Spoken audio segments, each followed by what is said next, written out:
Overview of IT service management. You know, when you hear the term customer, you probably think of the guy renting a movie at Blockbuster, or a girl doing some online shopping, me waiting in line for some fast food, or a little boy screaming for the toy he wants in the aisle of a Target store.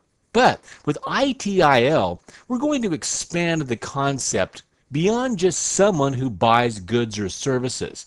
The customer of an IT service provider is a group or an individual who defines and agrees to the service level targets.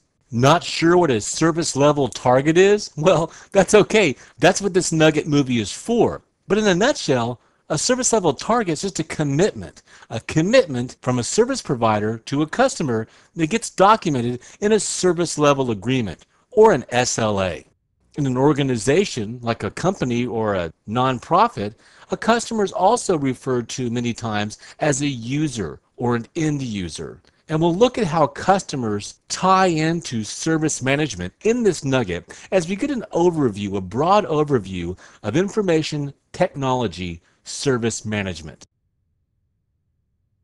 In this CBT nugget, we'll get several firm definitions of what service management is according to the ITIL version 3. Then we'll look at services and quality. We'll break down organization and related policies. And then finally, we'll look at process management, a key aspect of IT service management.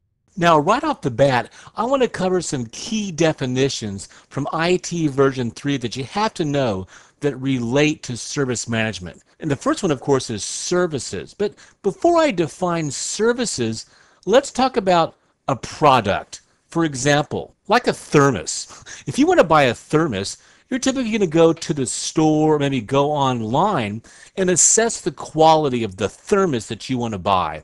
You want to check out its appearance, its color, how useful is it? How can that thermos be applied in all the different situations that you might need a thermos? Out at a baseball game or a football game or camping.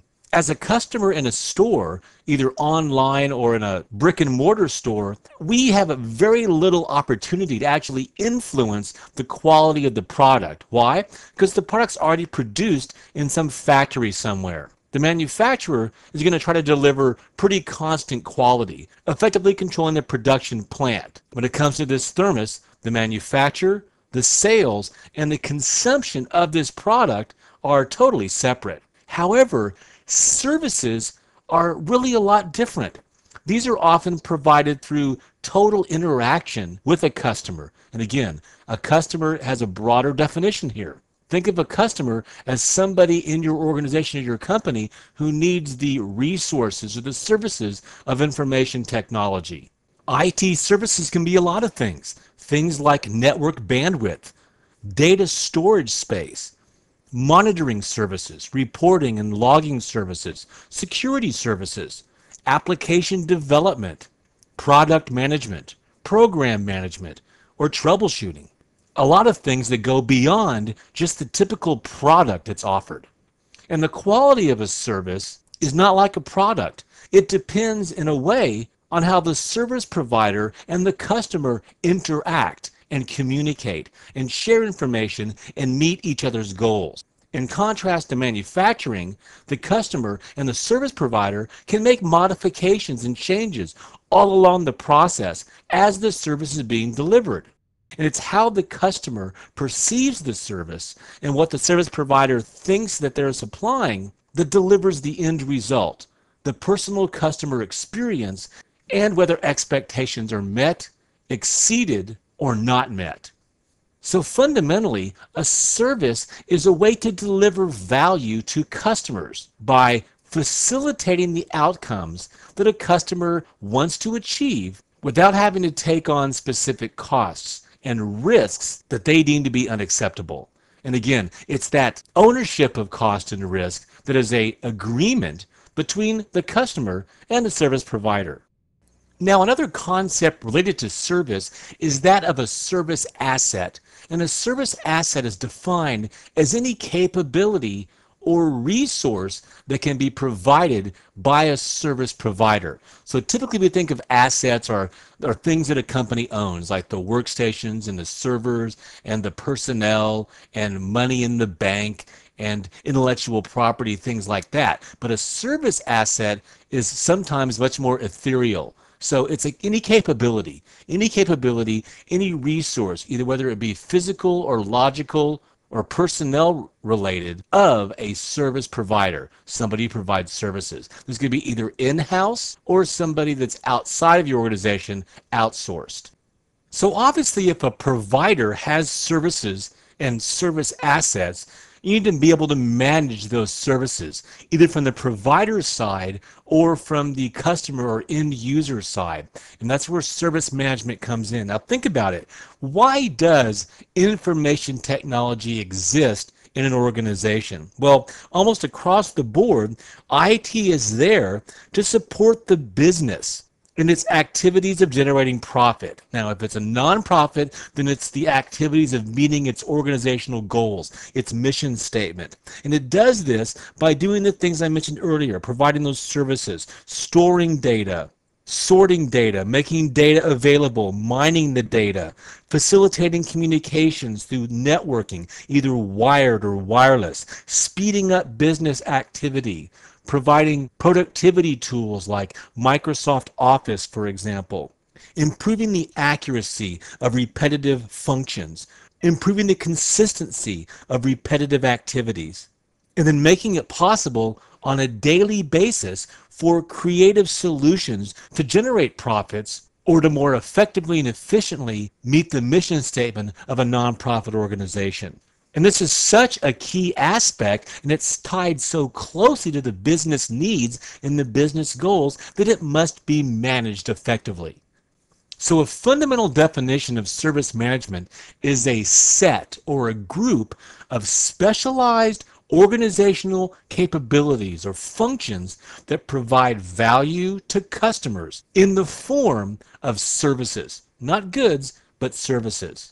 Now, essential to the providing of services is customer perception. I'm going to jot down here customer, because it's the customer expectations and requirements that tie closely into managing our services.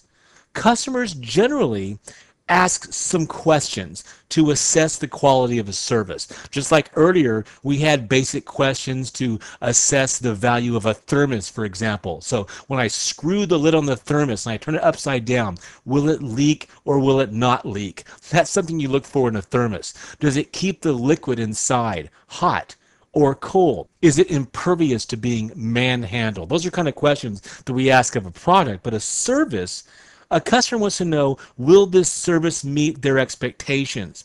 Can they expect a similar service every time? If I go to a service provider, I want consistent service. If I'm going to somebody in my organization or outside of the organization to develop a software solution or a custom application, can I get similar service every time I go to them? And is that service provided at a reasonable cost? And so management is necessary to deliver those answers, first of all, to the customer, and then after that, to deliver the result that we promise to the customer. And that's where something called service level target comes in. I mentioned, I'll put SLT here. I mentioned service level target in the introduction, okay? This is that commitment to the customer. And this is typically documented in a service level agreement, SLA. And we're going to talk much more about service level agreements throughout this Nugget series. But we need these agreements to make sure that the IT service, that the design of the service meets the purpose, that it's a custom fit for that customer. And service level targets and agreements are based on some accepted standards, and we'll look at those. Now remember, ITIL is all about processes and frameworks and best practices. So this process of managing and delivering services from the provider to the customer has a life cycle. So since there is a life cycle of this process, we want to be able to manage that cycle. And this is basically an approach to IT service management that places emphasis on the importance and the value of coordination.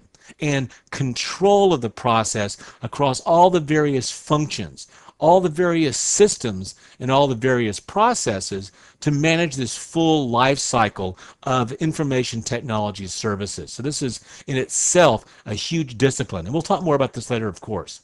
Service management life cycle is going to consider several things, and most of these things happen to be, by the way, the books or the publications of ITIL. Okay, strategy, design, transition, operation, and continuous improvement. See how I did that? Okay, so this ties into those general books and publications.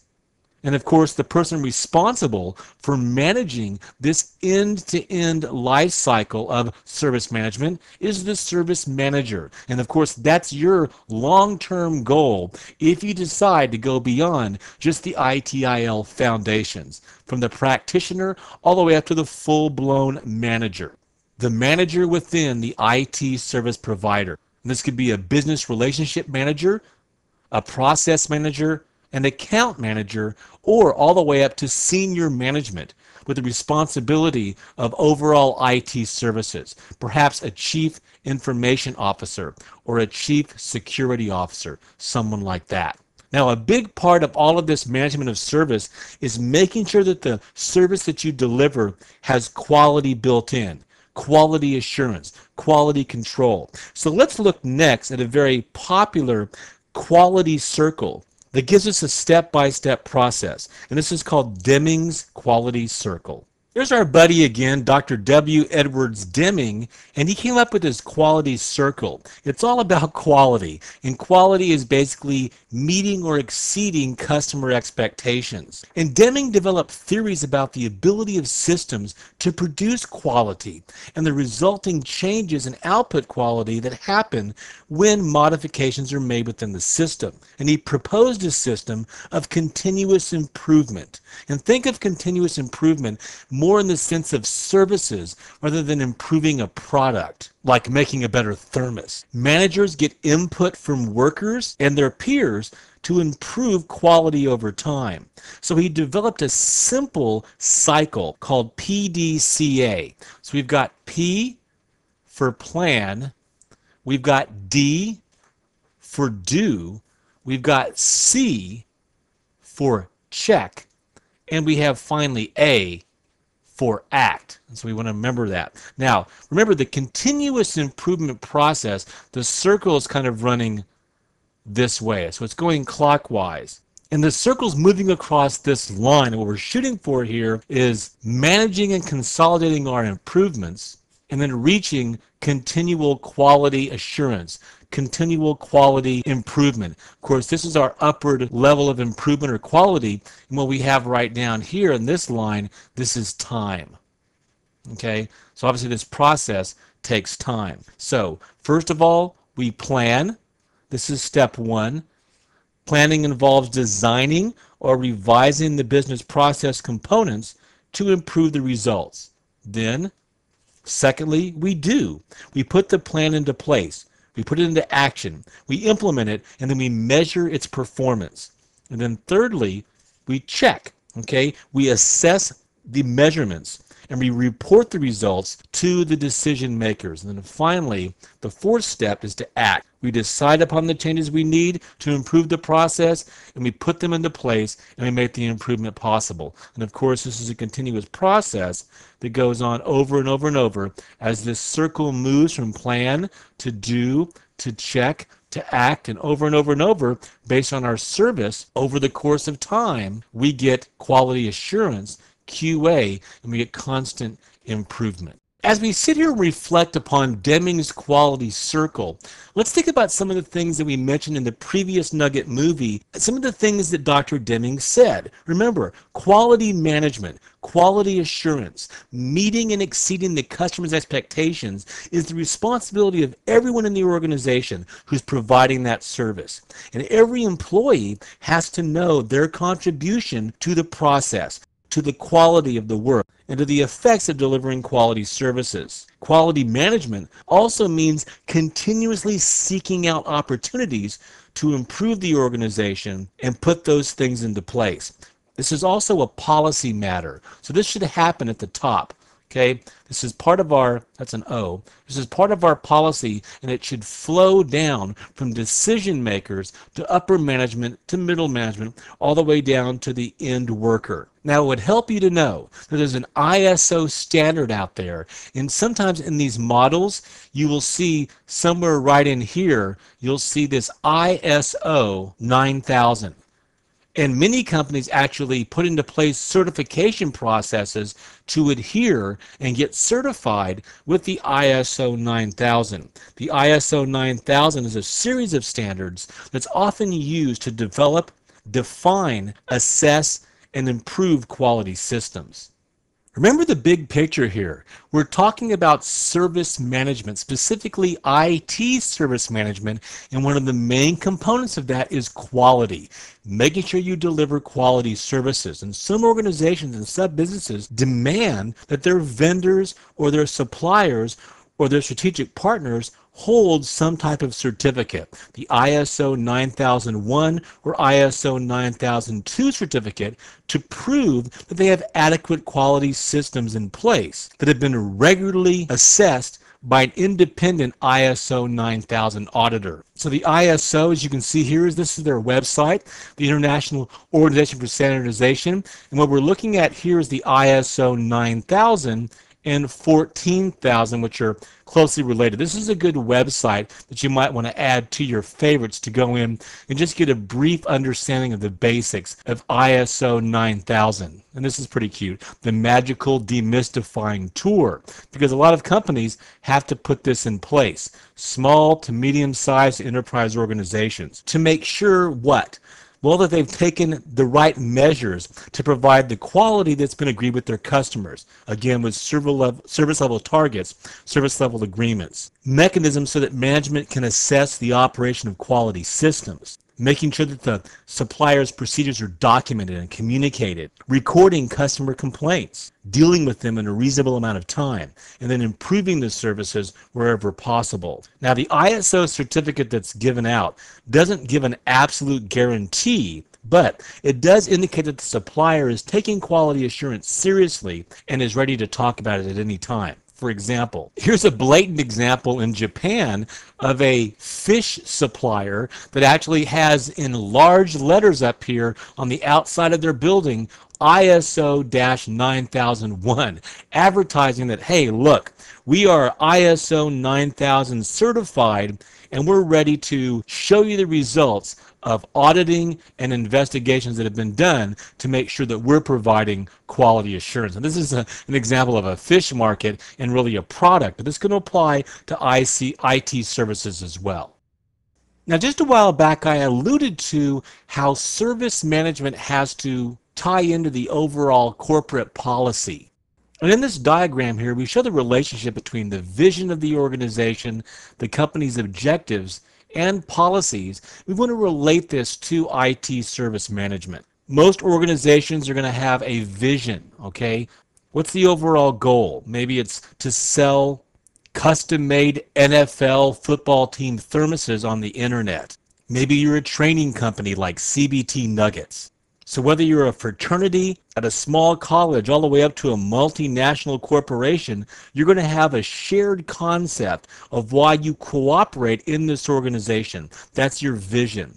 Then that'll lead to what we call a mission statement. And the mission statement is typically a short, clear, written description of the objectives of the organization and the values that it believes in. These are usually either printed out and given to each new employee, or they may be posted somewhere on a wall as you walk into the building.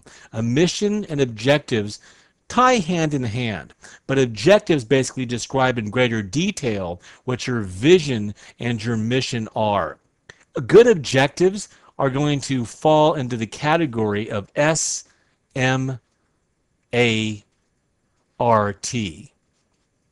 Get smart, okay?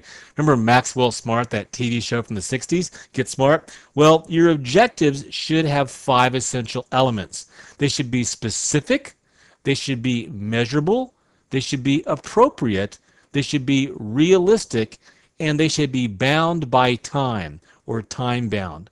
This SMART essentials is a well-known attribute of corporate objectives.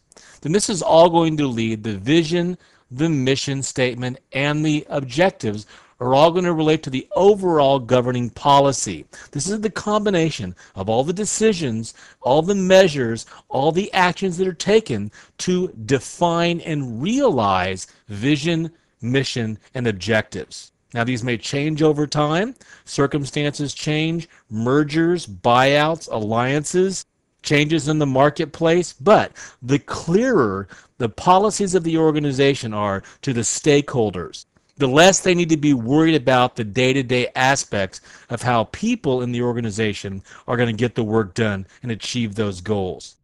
Policies are used as guidelines. And again, we're talking about policies here under the umbrella of IT service management. Now, how do we get to the results of these specific policies? Well, lots of planning. Lots and lots of planning.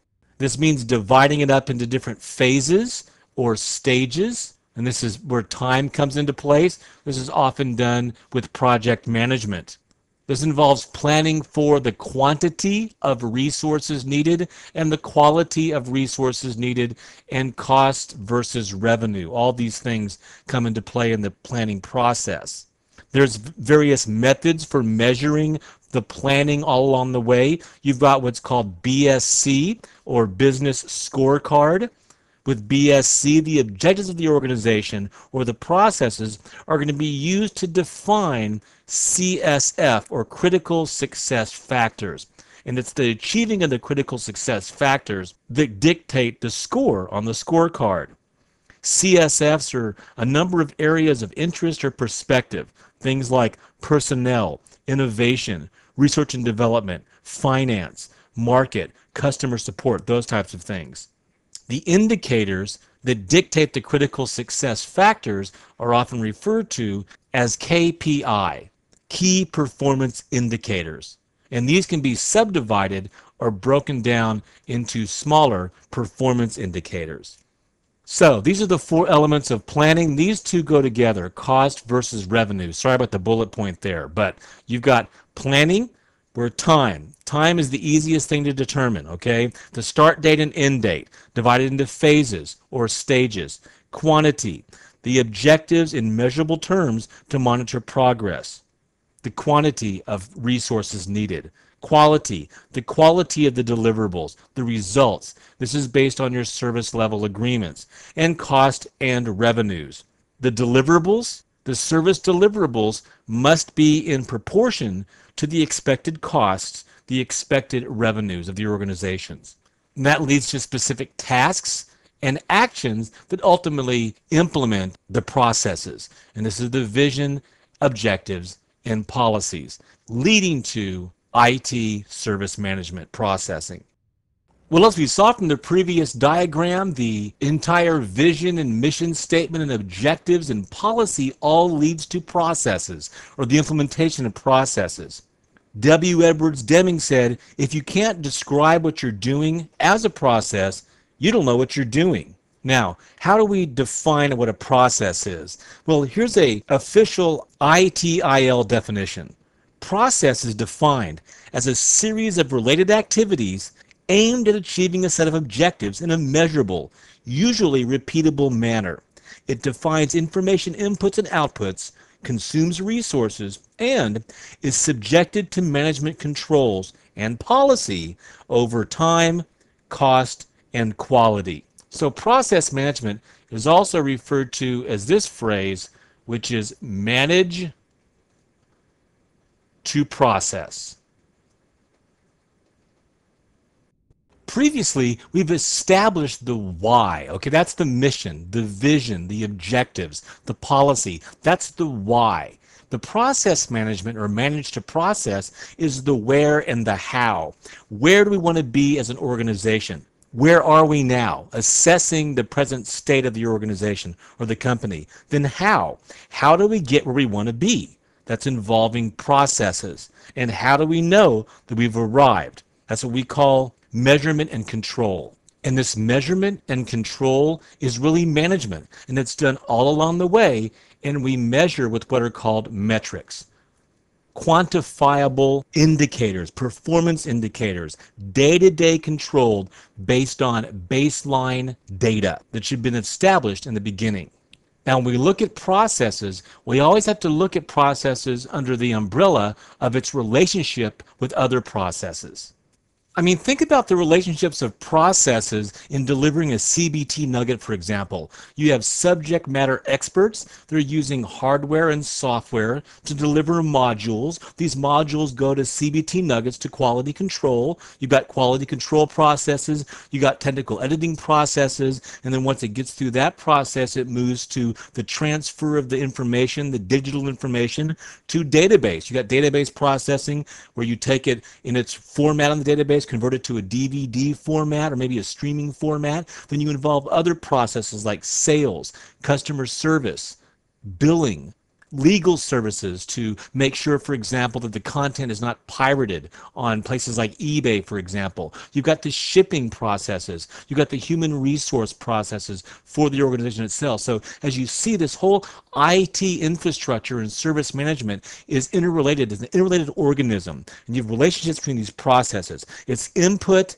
and then process ownership, process management, process operatives, and then output. Let me give you a little diagram here. First of all, we have input. Let's think of input as the services we're providing as an IT service organization or department. And we're inputting this service into this process, okay? So the process has to be managed to get to a defined objective. And of course, underneath, or I guess surrounding all of this, is quality. So we want to keep that in mind all the time. Quality and efficiency. That input is going to become what we call actions. And we saw this earlier in that flow chart.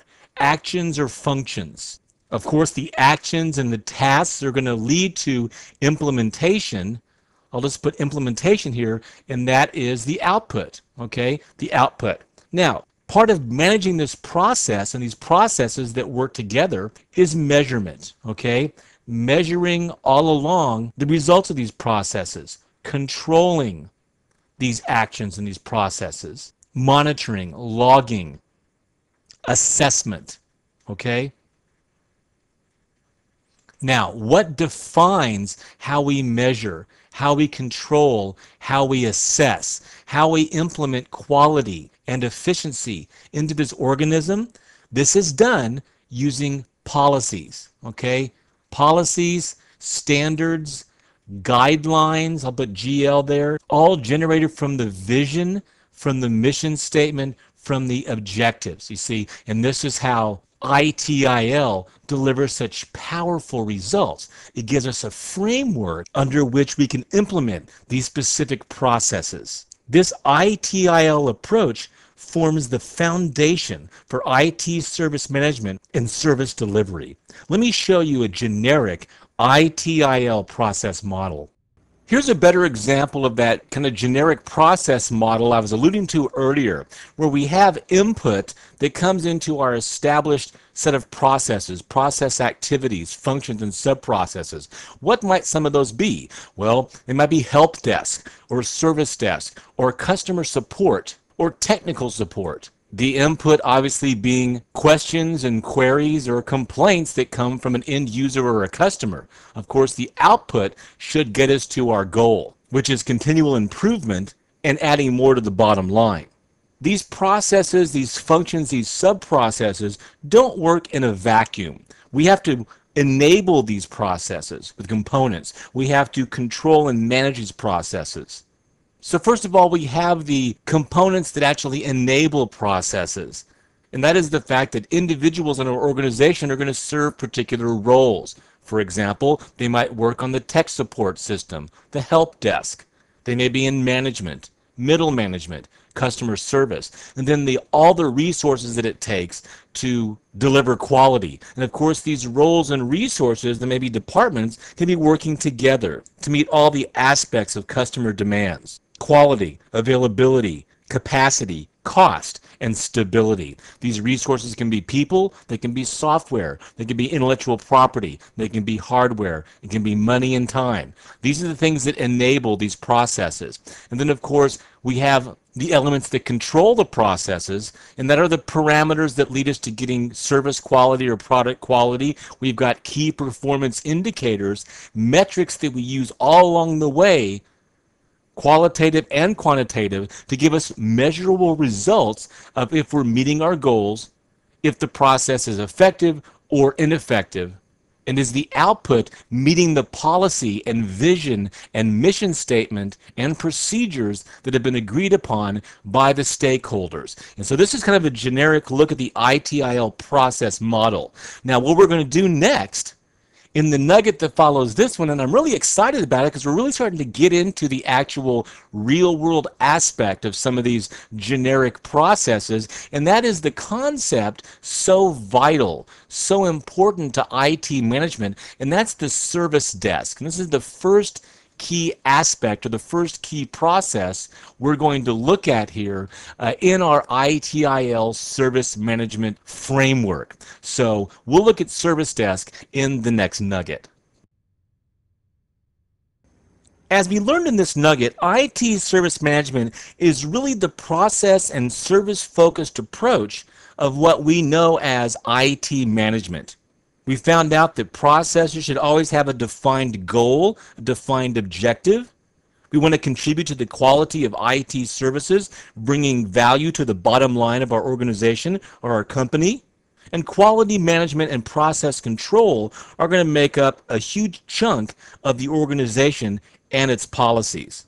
ITIL is the best known approach to IT service management. And in this nugget, we defined service management, we looked at services and quality, organization and policies, and then we finished up looking at process management. Now we're going to get granular and look at actual specific processes starting in the next nugget. I hope this CPT nugget has been informative for you. I want to thank you for viewing. See you later.